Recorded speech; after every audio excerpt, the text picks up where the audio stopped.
яг ер нь юу хэлхийг хүсэж байгаа гэхээр өнөөдөр Монгол улсад эдийн засгийн гам болж байна. Залгуулаад одоо зуд болох маш өндөр магадaltaй байна. Яг гам болж байна гэж хэлж байгаа гэхээр хоёрхан жишээ ярьж болно.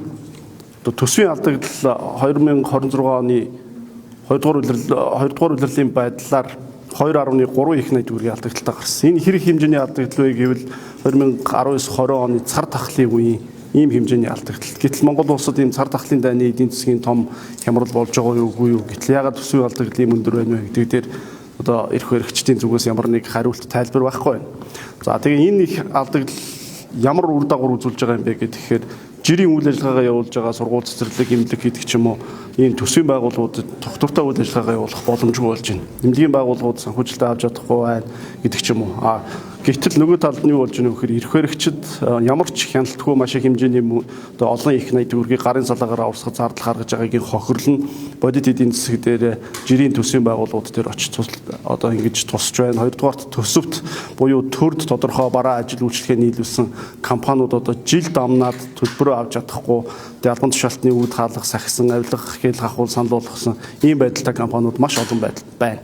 За хоёрдугаар бас эдийн засагт гам болж байгаагийн бас нэг илрэл бол энэ үнийн өсөлт. Хоёрдугаар улирлын байдлаар инфляц яг албан ёсоор 12% гэж байгаа. Гэхдээ энэ дотор өрхийн хэрэглээний хамгийн том хувийг нь эзэлдэг хүнсний барааны үнийн өсөлт бол 25% буюу 4.1-ээр өссөн. Нэмээд одоо удахгүй сая ингээд шатхууны үн өсчлөө, дулаан цахилгааны үн бас дахиад нэмэгдэж байна. Энэ болгон хэд тусах юм бэ гэхээр жирийн айл өрх болгонд жишээл цалингаар амьдарч байгаа айл өрхийн зардлын дарамтыг улам нэмэгдүүлж энэ Монголын айл өрхүүд жил болгон сая төгрөгийн хасах баланстай явж байгаа энэ улам нэмэгдэх ийм эрсдлийг дагуулж байна.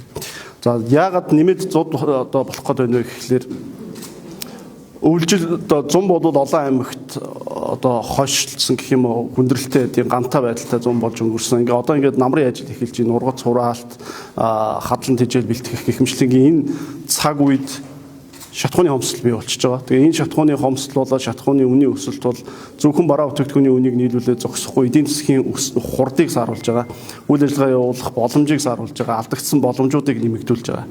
Энийний улмаас энэ намрын эдийн засгийг бол улам илүү хүндрэх эсэлтэй байна.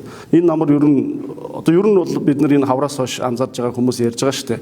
Ажил хөдөлмөр эрхэлж байгаа, жирийн бизнес эрхэлж байгаа бүх аж ахуй нэгж байгууллага айл өрхийн хувьд эдийн засаг хүндрэлтэй байгааг харсаар байгаа. Гэтэл хэн харахгүй байна вэ гэхээр зөвхөн нүүрсний мөнгөөр амьдарч байгаа эрх баригчид харахгүй байгаа. Тэгээ энэ нөхцөл байдал одоо өнөөдөр гинт бий болчоогүй. Өнөөдөр гинт Оросын холбооны улсад дайны нөхцөл байдал үүсчээгүй. Өнөөдөр гинт шатхуун хомсдохыг хүмүүс одоо мэдж байгаа биш. 2 жилийн өмнөөс 3 жилийн өмнөөс тодорхой байсан. Тодорхой арга хэмжээ авах одоо цаг хугацаа, эрх мэдэл, мөнгө эрх баригчдад байсан уу гэвэл байсан. Жилийн өмнө гэхтэл тусгайлан хууль батлуулсан шүү дээ. Шатхууны хомсдолын асуудал үүсч магадгүй учраас нөөцийн савыг нэмэгдүүлнэ гэд Монгол банкнаас 1 их найд гаруй төгрөгийг үндсэндээ баг хүүгүй шахуугаар зээлүүлээд шатхууны сав байгуулах ийм хуулийг тусгайлан батлуулсан. За газрын тосны үйлдвэр барина гэд анх 1 тэрбум доллараар барина гэж байсан үйлдвэр одоо үндсэнд 3 тэрбум доллар руу төгсөн зардалтай нэг ийм үйлдвэр явсаар байгаа 10 жил болж байна.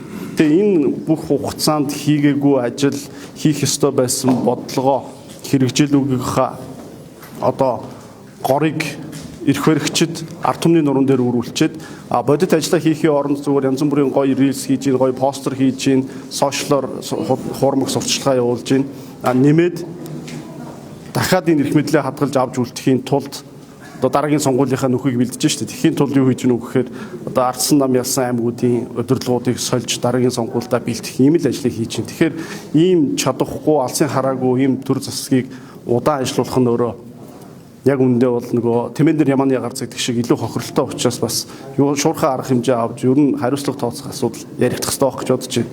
Хаврын чуулган өндөрлөхөөс өмнө улсын хурлд гарсан намын бүлгийн гишүүд ерөнхий сайдыг огцруулах одоо бичигт гарын үсэг цуглуулж ихснийг тавхан мэдж байгаа.